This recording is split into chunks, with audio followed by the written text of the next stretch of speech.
Reached the top of the hour, and I'd like to formally welcome everyone to today's webinar, the latest thinking on contact center metrics. I'm Rachel. I'm going to be your webinar chairperson today.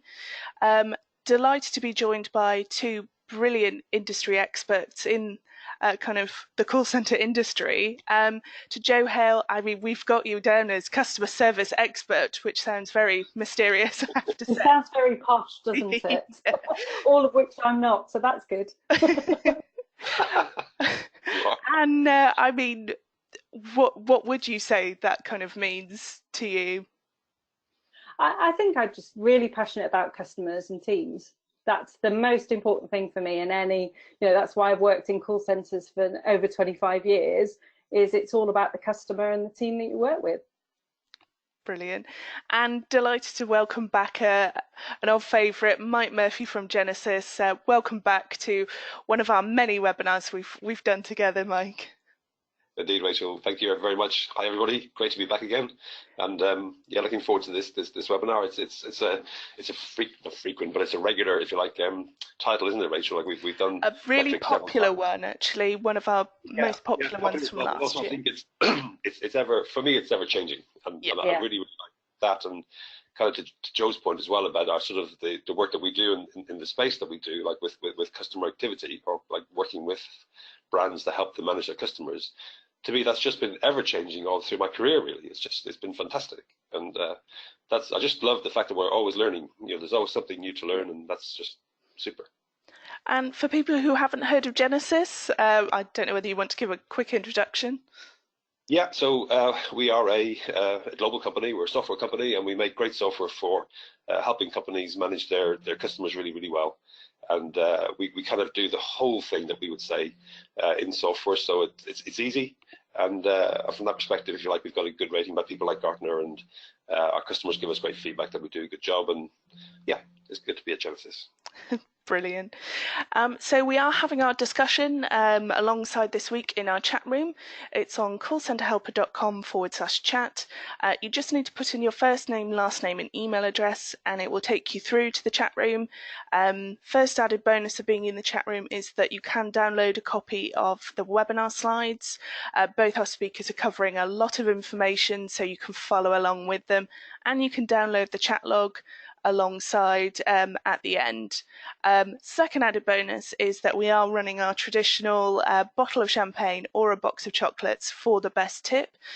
You just need to write #question to ask our panel a question, or #tip to share your contact center metrics tips and ideas, and we'll share them later on. We are recording today's session, and that will be available about an hour after the webinar's happened on callcenterhelper.com/recorded-webinars. We're going to start today's webinar with a poll, which is: which barriers are preventing you from using better metrics? Is it too difficult or too complicated? Is it too expensive? IT issues, senior management not bought in, or other departments not aligned? So let me just launch this one. There we go.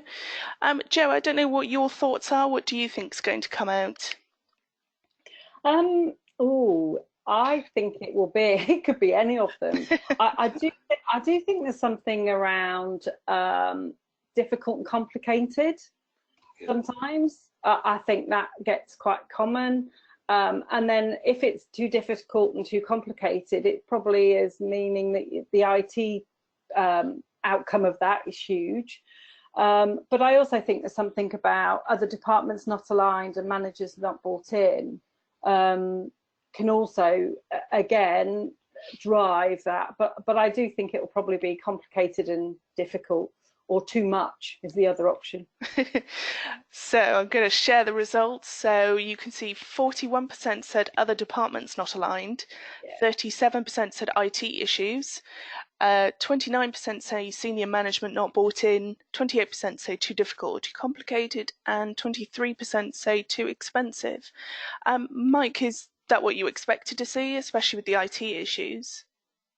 Yeah, I suppose like I was trying to think which one I think would have been. I did guess right. but I suppose if you like, Yeah, and I certainly felt from my own experience that's the one that often comes up really, and you know, colleagues who are, if you like, in that customer facing area tend to find that their other colleagues just often don't provide or have a different sort of focus, and therefore it's kind of difficult to get what you need. But yeah, that's the one I was sort of pleased to see, if you like, as the sort of like the highest one, which yeah, I think there are ways that we can work on that, and I hope the content that I show you today sort of steers that way.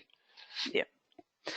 So sample size of that was 142. So very good. Yeah. Very good. So yeah, without further ado, I should hand over the baton to Joe. So let me just pull that up for your presentation. There we go. Okay, we're in. Brilliant. So welcome everybody. We're going to talk a lot about customer metrics today, but obviously there are other metrics apart from customers, but we are going to talk specifically about the customer metrics. And in the presentation, I'm going to take it from my experience really over the last sort of 25 years of how you can use customer metrics and what they are, but there's no real right and wrong answer. And I would go back to what we talked about a little while ago, which is just make sure it's relevant to your organization. So as we're going through the webinar today, think about your organizations and what's the questions you need to ask as you finish the webinar when you go back into your teams that might help to resolve any of the questions you have around customer metrics. Obviously, Mike will answer all the IT questions, so I'll leave that one to him. So what are we actually going to cover today? So we're going to cover, if I can get it to go. I think you might need to, there we go. Got it. Perfect. So what have we got there? So see, that's my IT problem. I've already started. So what we're going to cover today, we're going to cover why have metrics, particularly customer ones. What do you have? What metrics are current and how do you use them? And a little bit about how they're joined up, which will lead nicely into the stuff that Mike talks about. And then just asking a couple of questions around, are you missing any metrics? And then there's just some tips and ideas that I've found really useful over the last 25 years that help me when I'm thinking about customers and how that works within a team. So lots of ideas for you to do and to think about your organization. So I'm going to put the metrics into two really big buckets, and they are big buckets, but I'm going to break them down into there. So why do we have them in the first place? So one of the key things is around strategy. So from a wider organizations, and it's interesting that came up as one of the reasons why people aren't bought into it. But actually, from a senior level, it's quite important you have customer metrics around your strategy and the direction you're driving the business in. Because, for example, if you want to give great world-class service, then if you haven't got a customer metric, you're not really going to get there very quickly. The other thing from a strategy piece is how you can use it for benchmarking, so comparing yourselves against other people in your industry and your competitors, and how are you comparing with them. One that probably doesn't jump out as a customer metric, because quite often it's a financial one, is retention rate. So how do you measure how many customers you have that renew with you all the time? It's quite important from the profitability of the organization, because as you know, a majority, to keep a customer is much more cost effective than have a new one. But there's also lots of things in your strategy you can do about understanding your products by using customer metrics, and also to gain future investment for some of those things. But on a day-to-day basis, for those of you who are in the call center, like I have been for a very long time, we use it in lots of different ways. We use it for rewards, so for people's bonus. We use it for feedback to agents around their calls and how they handle those on a day-to-day basis. And also there's things like identifying things that don't work. So the process improvement is a critical piece. So if your strategy direction is to give great service, then actually in the operation, your processes have got to be really clear and simple so that a customer can deal with them very quickly and give you good service. So there's lots of reasons why we have customer metrics. I think the key thing to understand is, why do you have them in your organisation, and what is it that drives those things for the future? And is it just based on the future, or is it based on what you want to do now? So what metrics do you have? And I think at this point, Rachel, we're going to launch a poll, aren't we? Yeah, so I will just take back. Yeah, so we're going to ask our second poll, which is, what strategic metrics do you have? Do you have customer effort, churn retention rates? Do you have customer emotion, product holding per customer? Do you measure customer lifetime value? It is a multi-choice, so you can pick more than one answer. So pick all that apply. Jo, what are you expecting to see, possibly that people aren't picking? I think it'd be interesting to see how much customer lifetime value comes up, and maybe product holding, and how many people are actually starting to use customer emotion will be really interesting. So if you think about the history of it, NPS has always been around at a high level. It feels like it has in CSAT for ages. We moved into effort, and we're moving into emotion. So it'd be interesting to see who's measuring what in that arena now. Yep, so I will close it and share the results with you. So 53% say churn retention rates, 48% say customer effort, 34% say customer lifetime value, 30% say customer emotions, and 29% say product holding per customer. Is that, what you expected to see? I think there's more doing the emotion than I actually thought there would be. Yeah. And I think the bottom two are much more based around a marketing sort of arena, but actually to see them being used in the call centre or within any area is really helpful. And I'm really pleased to see that customer effort is really starting to take hold, because as a customer myself, that means we're going to get better at it. So I think, and retention rates are pretty key anyway. So I think that's a good measure. Do we want to do the operational one at the same time? Yes, we can do. So let me share the next poll then. Yep, so the next poll is, what operational metrics do you have? CSAT, NPS, first contact resolution, customer complaint ratios, employee engagement rates, QA scores. This is another multi-choice one, so we're just looking to see what sort of things people are measuring. Jo, again, the same question. What do you think's possibly what's going to come out on top this time? I'm not being very good at picking the ones on top. I think NPS or employee engagement will probably be the top ones, I think, this time. I think most call centres will measure, all from an operational perspective, a majority of those things. So I don't think they're uncommon in the environment. It will be interesting to see which stands out on top. Yep, so I will close that and share the results. Sample size of these both have been 162. So 67% have got CSAT NPS, 60% QA scores, 52% first contact resolution, 39% employee engagement rates, and 26% customer complaint ratios. Was that kind of the sort of stats you were hoping to see, Jo?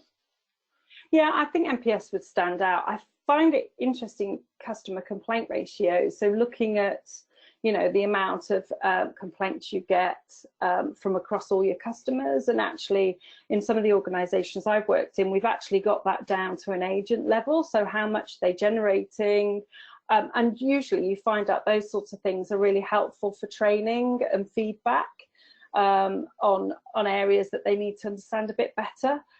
So it's quite an interesting one that's not a common piece, but I think it depends on your organisation. If you have a huge amount of complaints, then your NPS is going to be lower anyway, but also it enables you to just look specifically at areas for training as well, but also process improvement can be used there as well.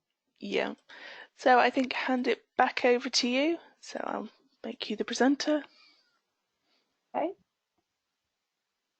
Perfect. Okay, so we're back there. So if we think about all of the stuff that we've got listed as metrics, I think there's a couple to think about a bit further. So let's just turn them on. There you go.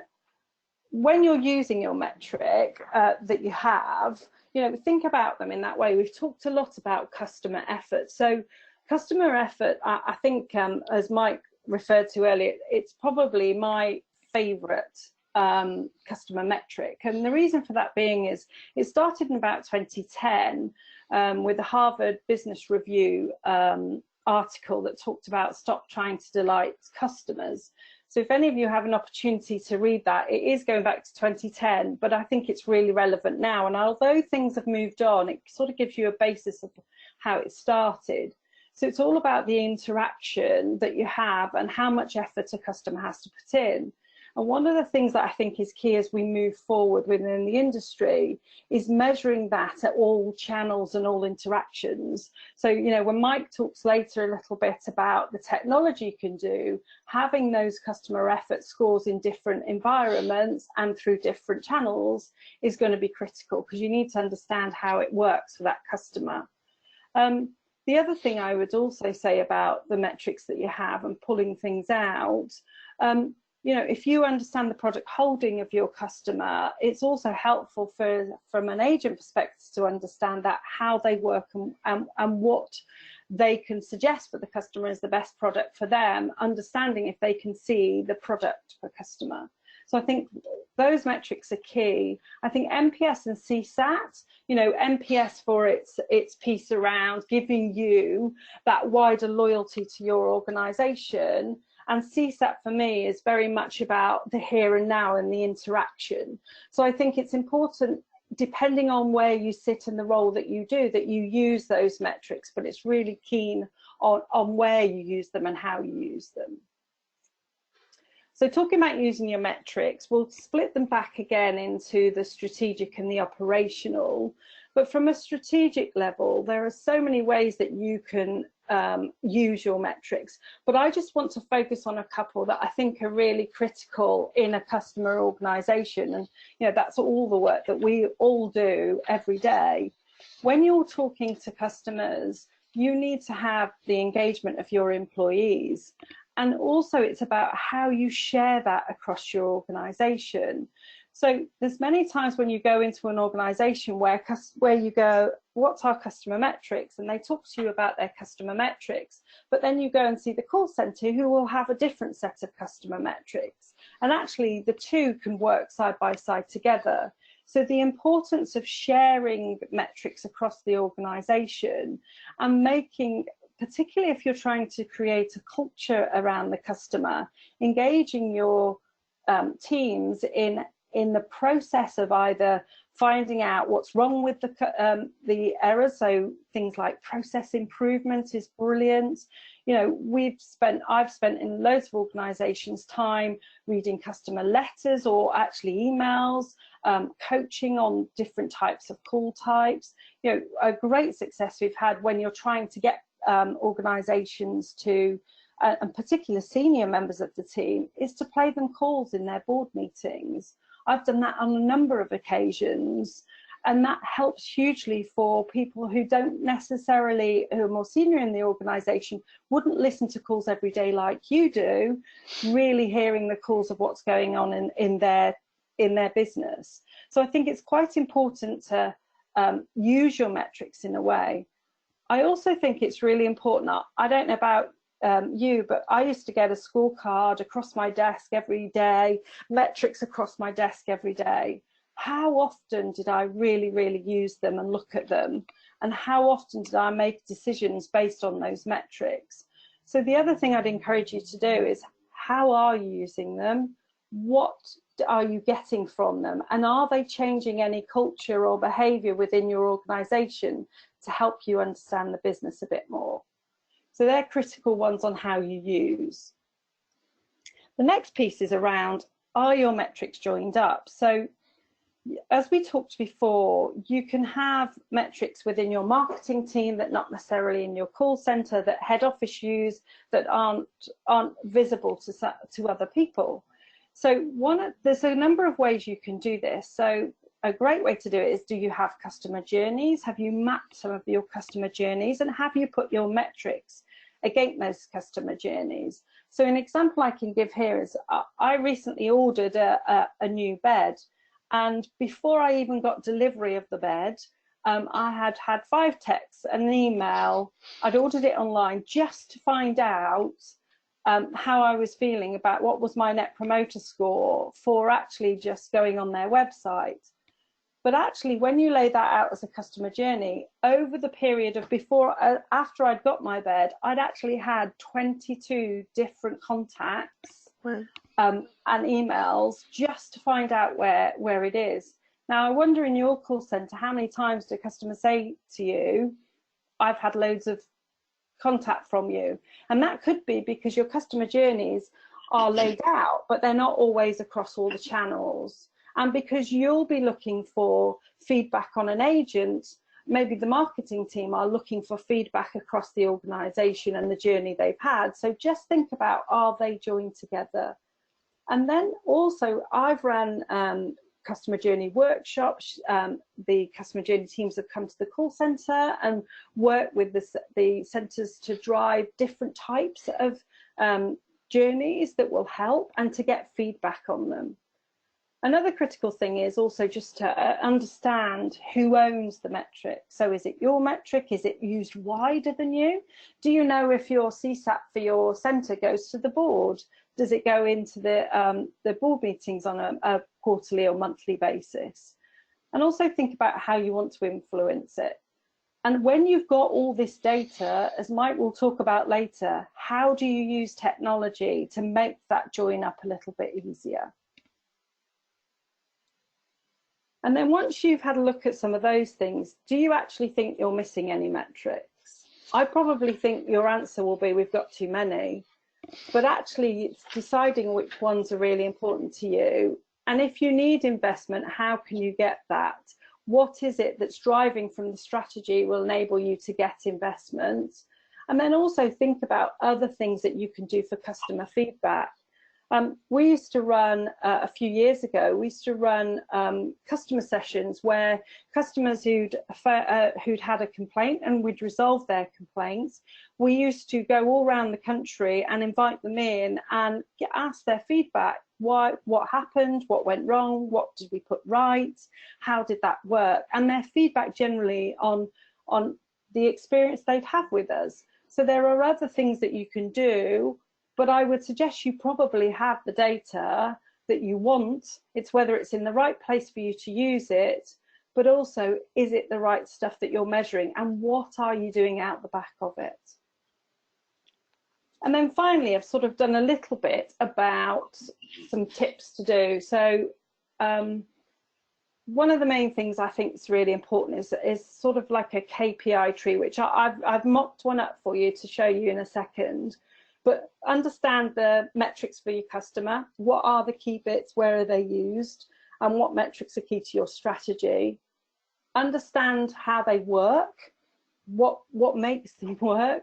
And does everybody understand how they're measured? That's really key. Get them visible across the organisation. Know your customer journeys and the pinch points, and share your success with all levels of the organisation. And then I also think there's a big thing about keeping it simple, and use your technology to make it simpler for you to find the key metrics for you. And then finally, just before I finish, what I've tried to do here is a very simple KPI tree. So thinking about from a customer perspective, in your strategy, you might have something about increasing retention. So it could be something around profit and increasing service within your organisation. So the two metrics that would be that your strategy hangs on are those two. So obviously you'll have financials and all the other ones, but I'm just choosing the customer ones here. The feed into that the executive team might well look at are lifetime value of a customer and complaints ratio, because obviously somebody isn't going to stay with you if your complaints, if you've got a high level of complaints. They'll also be looking at products per customer, because that will increase retention. We know customers become a bit more sticky if they stay with you. And then there's net promoter score that goes through. Now those either could be net promoter, you could put effort in there. And then the final piece is operationally, how does that all tie together? So how do you ensure that operationally you're driving the same things? So lifetime value and complaints ratio, you can have first call resolution drives into that, because if they can get an answer straight away, the ease comes in, therefore they're likely to stay with you longer. QA, cancellation rates, all those things feed into that, which helps with your retention. And then the final piece would be your efficiency of that process. So if you are easy to do business with, customers are more likely to buy more products from you, which will increase their net promoter score. So there's just an example that you can take away and maybe map the metrics that are relevant to you. But you can see here, I've simplified it by having just a few on each piece. But I imagine when you lay out your KPI tree, you're actually going to have a lot. So that comes back to saying, try and keep it simple, keep it so that it's easy to use, and you understand the most important metrics that you have. And that's, pass it back over to you, Rachel. Brilliant. Thank you very much, Jo. A lot of questions I think we're all going to take away and ask ourselves. So yeah, thank you for that one.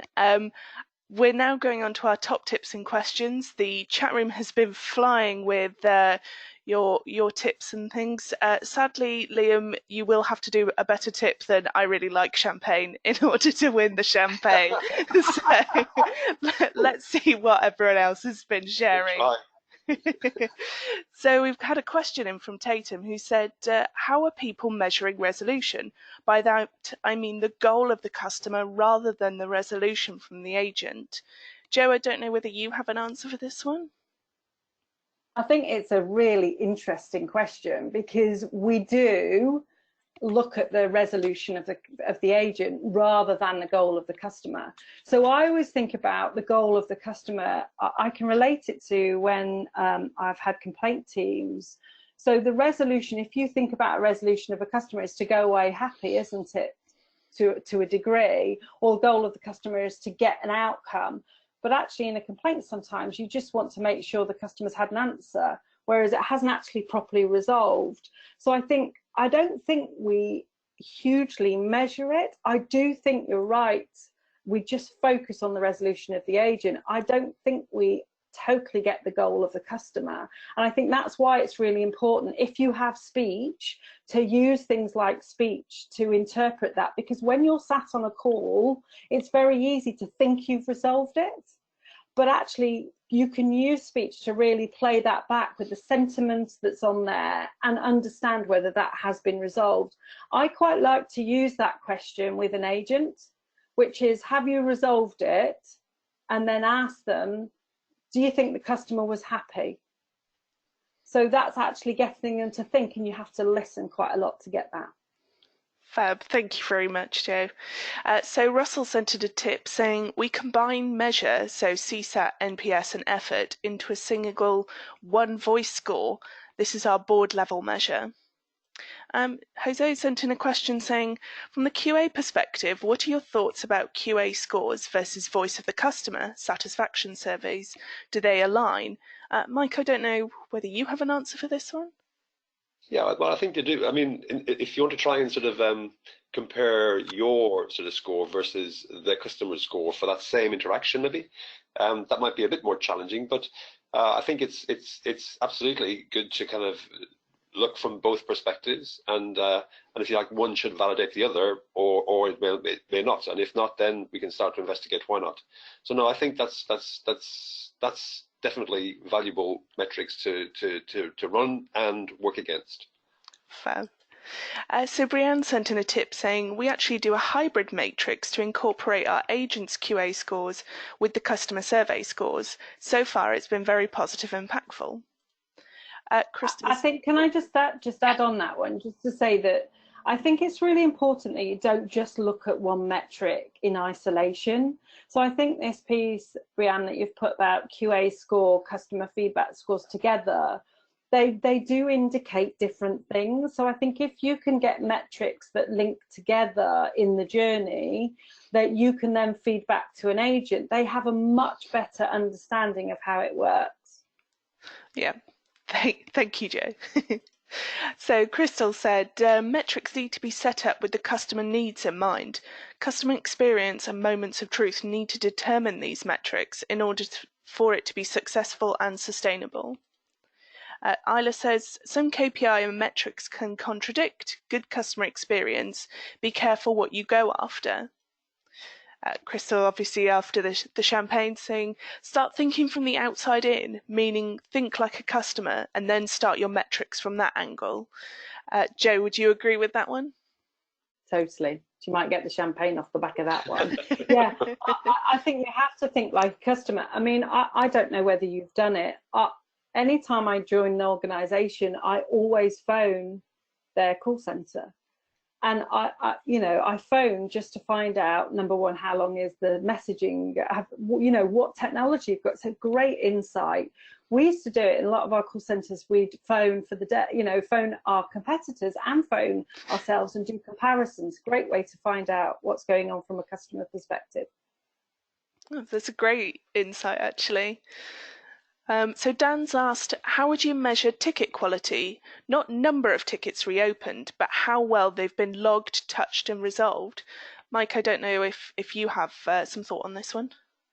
Yeah, so are there sort of like so it's bad behavior. This, obviously if tickets are being closed when they're not actually closed, that makes sense. Therefore, that has to be reopened. So to that end, what is there? So is the effort to kind of drive to kind of get tickets closed just too aggressive? And from that perspective, that ultimately, if you're having to kind of reopen tickets, then that's what I'm seeing there, or the suggestion is maybe there. But again, it's kind of one to keep watching. And is there take a step back, and is there something behind this that we kind of need to address with regards to product quality or product bugginess or whatever it may be that you're handling, that's kind of trying to drive up volumes, which is then sort of driving up urgency to try and get things closed. You understand what I mean? Like there seems to be something building there, which is, if you like, causing a bit of stress or speed, and so what's behind that effort basically is what I'm curious about. Yeah. So Dan, if there's some thought for you.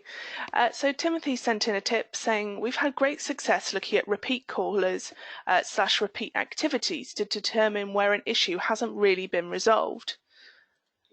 Daniel's sent in a tip saying, metrics drive behaviours, make sure that they are aligned with the business objectives and are actionable. Charlie, what are your thoughts? Oh, sorry. Joe, what are your thoughts? Sorry, things popping up. I think they have to be. So I think you have to, metrics do drive behavior. If you drive the wrong metric, you may well get the wrong behavior. So it absolutely does. And I think the business objectives are key and actionable have to be. But also I think the other thing that you need to add into there, Daniel, would be as few as you can, which is very easy to say, not so easy to do. Fab. And a final one from Liam, who said, real-time analysis of complaints is a good leading indicator to specific incidents you might not know about. Mike, I'm sure you've got some technology that would be able to help with that sort of thing. Yeah, indeed. Complaints are always a good one, but that's always very helpful. And like real time is getting better. So from that perspective, it had been, if you will, harder to kind of get the right information into a real-time state. But as technologies are improving and information is more, if you like, standard and available, with like the right APIs, those kind of things, we're able to kind of get the valuable pieces of data together into a better real-time dashboard or whatever it may be to kind of show. So it's kind of like, I always say it's kind of like driving. You can kind of see something appearing which could be a problem, but it may not be a problem. So you just want to keep an eye on it, and that's very helpful in that context. Brilliant. So Mike, before we go to your presentation, we're actually going to launch a poll, which is, how many contact center technology suppliers do you have in the call center? Let me just launch this one. So Mike, what are you kind of expecting to see from this poll? Yeah, so well, it'll be interesting to see. I've got a little bit of research on my deck, which we'll show you in a couple of moments. But I'm just curious where the audience view, if you like, of their technology is, and it's curious, if you will, how over time, we have made our sort of centres, very congested with different pieces of technology. And sometimes that can sort of lead to problems. And it was interesting, one of the tips and comments earlier, I can't remember exactly which person made the tip, but they were sort of saying, just be careful with your metric. So I kind of feel that lots of technology is an area where we have to just be careful. So I'm curious to see where the audience are. Right, let me share the results. So 37% say 3 to 4 suppliers, 33% say 1 to 2, 19% say 5 to 6, 6% say 7 to 9, and 5% say 10 plus. Was that what you were expecting to see? So yes, I suppose I'm not, if you like. So I think I would argue our research would sort of suggest slightly more, and that's really what I'll go on to in my little talk. But I suppose as well, if you will, it's like with regards to what the audience is working with, that's a great reflection. Yeah. What also might be kind of going on behind the scenes to enable, is also maybe something that hasn't been considered. But we'll see. Fab. So I think perfect opportunity to hand over the baton to you, Mike, to share your research. Great. So just going full screen. There we are. That's visible for you? We can't see it at the moment. There it is. No problem. Good. Issues from Amsterdam, maybe better do it. There we are. Slight delay. But thank you, Joe, and thanks, Rachel. The kind of content so far is terrific, and thank the audience really for those questions and tips. They're really, really helpful, and you can kind of feel, if you will, the kind of the energy of the topic just bubbling along, which is terrific. So I have 3 points of view, if you will, and the first one really is all about the idea of being cautious. Caution with your metrics is basically what I'm presenting. And after that, I've got a couple of views on which metric. So again, if you like, just from the technology side of things. So it's not necessarily the expertise side of things, which Joe's got a good guidance for the audience. But the last thing as well then is just as a technology provider, our R&D efforts are moving along very fast and are being enabled to kind of help our customers, bringing things like AI into reality really for our customers, especially around metrics. And there's some nice things happening there, which I just want to kind of give a steer to, which hopefully will be valuable. So if I jump into the first comment, really, we are sort of customer experience experts, everybody on this webinar. Okay, that's what we are. We are professionals in customer experience, and therefore we know over time that when you have things that are simple, consumers like that. Okay, so the notion, if you like, of keeping it simple, like Joe mentioned in her deck, was absolutely valuable and very much a safe path to walk towards. I suppose what I would sort of say from our research, and like this is where it's kind of interesting to the audience research, the average, if you like, from the communication vendors' point of view, number of vendors in the contact center, we sort of have learned, if you like, is 18. All right, so a lot more than we saw from the poll, but that's kind of okay. I suppose what I would say is just think about, if you will, the different elements of the contact center that are involved. So we have information coming from like the telco side, information coming from the website side, outside the contact center, but obviously feeding into the contact center. So just think about, was your number of vendors a true reflection, or actually are there other ones that you hadn't thought of? But my point really is that the more, if you like, vendors and systems are involved, forgive me, the more sort of complexity that we have, and really, like I mentioned already, it's like this has happened over time, okay, like a long period of time. So it's not a case where this is like a new thing, but as it made sense over time to kind of add these components, if you will, into your contact center sort of like infrastructure or capability. As these were added, they were typically from different vendors. They had typically specific tasks to handle the social interactions, to handle the web chats, to handle the emails, etc. But straight away, just on that sort of scenario, if you take a metric like handle time, across those different sort of customer touch points, there will be a different definition of handle time, because they are different technologies manufactured by different suppliers, and they have a different sort of understanding or awareness or perception or steer, if you will, on things like, if you like, the definition of metrics. So to that end, just be aware of that, if you will, and sometimes that can start to make things a bit more, if you like, blurry or foggy, or I would say to be the root cause, if you like, of some caution around your metrics. So to that end, be careful. We have sort of seen where efforts have been made to try and sort of knit these things together to make them work better. And what I would say there is that my observation is that typically they're like a workaround. And from my point of view, in the context of metrics, workarounds, I just believe don't work. So if you're operating in a situation where you have compromises needing to be made to do workarounds to kind of get to information that you think is the right information to drive the decision making, I'm just saying, be careful. And to that end, like just watch out, if you like, for like your foggy information. So know the source of that sort of metric. Drill into it, if you like, in detail. Getting back to the sort of simple point, try and where you possibly can reduce that complexity. And as well, also like challenge the definition. So to that end, like I said, from different providers, like tools today, if you will, are very sort of standard orientated. They're very sort of capable to be sort of like if you like, broken down into smaller parts, and if you will, extract the relevant pieces of data as opposed to just like the initial sort of like label, perhaps. So to that end, think about the definition and challenge it, and make sure it's comfortable for you as the right definition, if you will, of the measure. I'll also say consider alternatives. Yeah, I mean, like often I've seen, if you will, across my experience with customers, a lot of old technology in the contact centers today. Platforms have been there for more than 5, maybe 7, maybe 10, maybe more years. And I know they're reliable and they're working away happily and they kind of provide the information and it hasn't changed in all that time. But actually, if it's old technology, then there's just danger there again for me. And your cloud is a major driver for change, so leverage that. Okay, bring it up with your colleagues, bring it up with your executive. To that end, if you can get away to a more modern sort of like all-in-one type technology, believe me, your life will be a lot easier and more confident, certainly around metrics. So just my kind of word of caution there.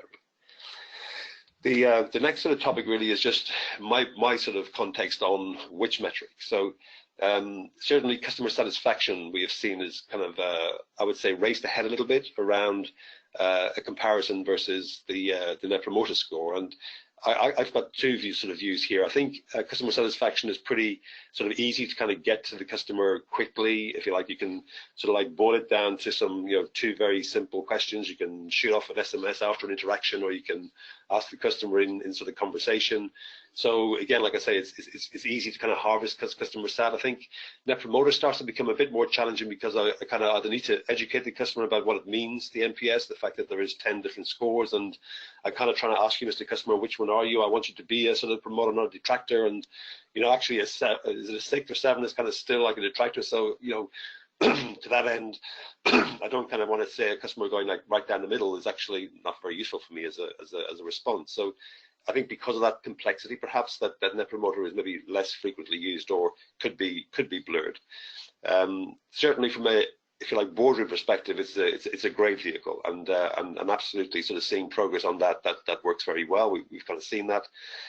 We've also seen good, if you like, change being driven on the back of improvement on Net Promoter or Net Promoter going the wrong way. So certainly don't underestimate it. I just suppose that the frequency I see of satisfaction is definitely more often. In the context of switching or churn, loyalty, retention, whichever way you want to call it, absolutely sort of like driving sort of ways to reduce that is kind of most important. Often, if you will, the core data behind those sort of metrics are in multiple separate different systems, and here's really where the sort of AI capabilities that we're sort of bringing along in our new technology are proving to shine. So getting access to that information, combining it together, making sure that it's the right information that you need for the metric, and getting that published, if you like, and often in a real-time way. So kind of like stand by to see more on those type of things from AI. being able to kind of sort of capture and sort of know which of your customers are your advocates, and you know, am I confident about that sort of like assessment of my customer today, and you know, what can I do to actually get Mike to move from advocate sort of state to a brand ambassador state? Have I got that sort of information? Have I got that list of advocates? Have I got that list of ambassadors? And you know, we know that brand ambassadors are really, really valuable. Yeah, they kind of talk about you. They talk about you proudly. You feel confident in what they're saying about you, which is perfect. But actually, you know, they also kind of spend more, right? So they are really, really useful sort of customers, and being able to kind of make sure that you can confidently assess that is Mike is the ambassador right now, and actually, you know, leverage that and sort of build on that is kind of really key. In the context of first contact resolution, this is an area that was brought up in the tips from the audience, and I think it's really valuable. And Joe kind of mentioned on it as well. So often I think first contact resolution could be seen as like a routing question. Yes, so like, did I actually get the contact to the right person the first time? And if I have, that's great. So the customer experience has been one which was, you know, less about, okay, sorry, you're in the wrong department, I'll transfer you to somebody else. So like, you know, getting away of, so has that been defined, if you like, as a first contact resolution? Because that didn't happen. We got the contact rights through to the team that was the right people to actually deal with the customer. So again, is the sort of like the metric being interpreted correctly? To me, that's like you know, getting the contact to the customer first time. That's great, but that's not FCR. Okay, so to that end, and in the context of FCR, then, you know, how do you actually want to sort of define that? And in the context of a case, let's say, that's sort of like it started today, I need to sort of like assess, well, when am I going to sort of declare that that case is now resolved? And is that on the back of, well, we haven't kind of heard from the customer in 3 days, therefore we can confidently say, yep, that's an FCR. Or are we going to say, well, actually, it's going to be 7 days? Then I feel like, because we're now in an omni-channel world, okay, the customer has the ability to kind of be touched, like Joe mentioned, you know, like in a purchase sort of scenario, up to 26 times or 22 times, I think it was, Joe. So again, do I know that the customer perceives that the issue is resolved, or do I know in my definition that the issue has been resolved? Do you understand? So when you have those different sort of like SMS tools, maybe sort of saying, you know, confirm delivery, or, you know, customer may be feeding back saying case is closed, being able to kind of capture that, knit it together, and help you provide a confident, if you like, metric, I think is not necessarily as easy as it might be perceived. And then Joe was very focused on the idea of employee engagement, and for me here, really, we're kind of seeing a little trend where the employee team seem to be getting frustrated, seem to be getting a bit disheartened. From my perspective, my view here is a bit like, you know, like it's Saturday afternoon, and it's kind of like the football is being played, and we're kind of watching all the scores coming in from all the teams across the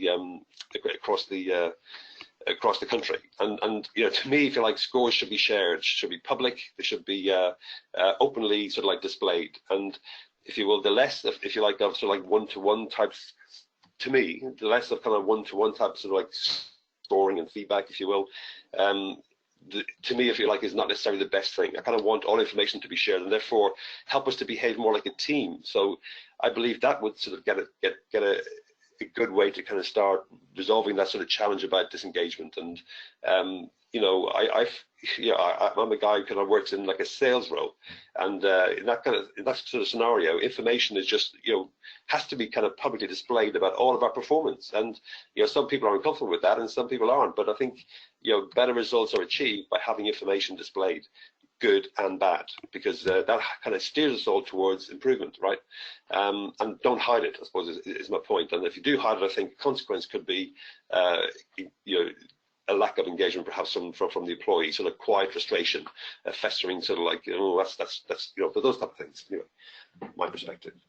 The last one then really is just the idea of AI, and we're kind of, what I want you to think about it with AI for us is, if you use the tool Uber to kind of to get a vehicle to kind of take you somewhere, just be mindful that how easy it is, if you like, to do that on the app. It's just so simple, it's so cool. It's like giving you the right information that you need, and the job is done. So to me, that's like our AI, if you like, in action. Okay, so it's working away in the background. You don't know that. You don't need to know that. It's kind of irrelevant. The point is, from your perspective as a consumer, it worked really, really well. So when things feel cool, then typically things like AI have been kind of working hard in the background to make it happen. And we're bringing that type of effect, if you will, to lots of things within Genesis. So expect to see that type of thing within workforce management. Expect to see that type of thing within sort of analytics, and you get lots and lots of detail, lots and lots of data. That's where AI in the background can help to make those, if you like, reportings, the feedback, the metric generation, the publishing of the metrics. That then starts to become more cool. I don't know if that's ever going to happen like in the world of reporting, but that's what we're trying to achieve, really. So the idea of like getting away from sampling is another sort of way to think about it, because AI, think about it as like an unlimited amount of computing energy somewhere in the cloud. It's always on. It doesn't get sick. It doesn't need time off. It's unlimited resources. So to that end, we're using that to kind of help our apps become smarter. I don't want a sort of sample of Mike's work of like 5% over the last month. I want to sort of like quality control all of Mike's work. And why can't I? I've got the ability now to do that. I want to analyze everything. I want to remember that analysis, and I want to use it again and again. The question that we had today for analysis was, did we achieve the first contact resolution that we wanted to achieve? And in my analysis of my contacts over the last month, all my contacts, not just 5% of them, all of them, I can assess whether it was better or worse. And to that end, that energy and sort of like time to get to that information using AI is much quicker. Again, sort of like knitting in with Joe's comments earlier about customer journeys, the power of this sort of technology allows us to go and grab data easily from other places and sort of bring it together as a sort of a proper, solid, confident metric. Think about things like we're sort of focusing on remembering a lot about the customer, remembering a lot about the agent, building profiles of each, and using those profiles and the metrics within those profiles to sort of say, right now I can see that this customer is annoyed, they're frustrated, there are other product issues, service issues, whatever it may be. But I can predict, if you like, that because of that state of that customer right now, based upon the metrics that we know about that customer, I'm able to sort of say, well, actually, they're at risk of switching. Therefore, I need my best person who's good at sort of like stopping customer switching, who's available right now to get connected with that customer. And by having the metrics associated with both the customer experience and also, if you like, the agent activity, the agent sort of history, I'm able to kind of bring those things together to actually do the best outcome for the customer and the best outcome for the brand. And that's really, again, leveraging those sort of like predictive routing metrics. And the last thing I just wanted to sort of touch on is this notion, if you like, of continuous improvement. Again, it's just like cool stuff running away in the background, but in the past, if you will, technology was kind of upgraded. We all kind of had to go through our upgrades, and the more complex your contact center with your sort of 4, 7, or 18 different technology vendors, trying to upgrade that environment becomes very, very risky, if you like, and very hard to do. In the kind of new world that's happening, continuous improvement means that new functionality is appearing like every other week, and it's sort of like the application doesn't have to stop to be upgraded. And the reason I mention that is because that is how these sort of new capabilities become available and become accessible. You don't have to upgrade anymore. And if you're finding situations where you can't move forward because the software isn't at the right level and it can't achieve that metric information, or the reporting used to work, but then we did an upgrade and it doesn't work anymore, or the information isn't going across and the metrics are getting confused. Again, with modern technology, with like the tools that are being available today, those sort of upgrades should just go away, and metric data just becomes like a continuous improvement thing. And as we make improvements in software, it becomes available to the customer pretty much, like I say, every other week. So hopefully interesting things there and helpful things there in the context of AI and metrics looking forward. And that's the end of my contribution. Rachel. Brilliant. Thank you very much, Mike. We're actually going to ask a poll now of the audience for if you'd like to see a demonstration of the Genesis solution, or especially the AI solution that Mike's just been talking about. I know that we had a huge long discussion about kind of the visibility capabilities of the software, being able to see not just a good call or a bad call, actually being able to see everything so that you can pull out that information was something that I found really fascinating, Mike. Yeah, and absolutely, Richard. The other point as well is because the information is now there, you analyze everything, and then you kind of hit it with different questions. You get some results, and you kind of think about that, and as you kind of think about it, you realize, well, actually, what's a different perspective here? So let's analyze it from this perspective, and taking those different optics, I see with customers, give them the great outcomes they're striving to achieve. So yeah. Happy to do that for customers. Fab. So we're going to go back to our chat room and see some more of the top tips and questions that have been coming in. Hard to keep up at times, I have to say. So let's pull out some of the good ones we found. So Isla's got an opinion saying, I'm wondering if, unless in IT or procurement areas, we may not all be fully aware of just how many vendors we have for small individual parts of the technology. Yeah, Mike, I think this comes back to the poll results. I think a lot of people were then saying, well, actually, I do think it is a lot more. Indeed. Yeah. So thank you, Alan. That's exactly the point I'm making, really. It's interesting. Yeah. All came back in the end. So Crystal's got a tip saying social media platforms become tricky with AHT, as a consumer can leave a message on Twitter, for example, and months later another consumer replies on that. Sometimes the handle is measured from the first interaction. Joe, I don't know what your thoughts are on this one. I think that's right. But you can, a lot of the reporting that we would have would take that out and highlight it. So you'd be able to make them stand apart, really. But you'll have anomalies. That'd be what we've done before, Mike. That would be right, wouldn't it? Yeah, I'll make a policy, Crystal. Just make a policy internally as to how you want to define that and how you want to make that definition, and then that's the basis of your published KPI measure. Fab, thank you. So Jose said, think about introducing the metrics step by step and explaining their purpose and how you get those numbers. Which definitely would agree with. Yeah, both our panel agree. So Dan said, you have to get people on board with the change, explain what is changing and why the new way is better than the old way, and what benefits to the customer and to the agents would be. You can't just say you're doing it this way now, end of. Mike, what are your thoughts on this one? No, absolutely, and that sort of, and often, if you will, because we're all busy people working in very busy operational centres, things just become busy. Therefore, I haven't got time to explain. Well, I'll take the time to explain because it's important. And when you explain and everybody understands, we all can kind of get behind the goal, as a team and make progress. But if you're just dumping stuff on me, I'm kind of like disenchanted. Yeah. So Crystal again says, once again, CSAT and NPS should be kept simple. Again, put yourself in the customer's shoes. Do the CSAT to experience the process and think like a customer. Simple is better. So, yeah. Yeah. It's easy to say, not so easy to do. But yeah, if you can keep it to a couple of metrics, then that's brilliant. And there's different types of metrics. So you can have a key metric, which is maybe your NPS, but your CSAT is an indicator for your NPS. So think of them in a different role as well and try and simplify as much as possible.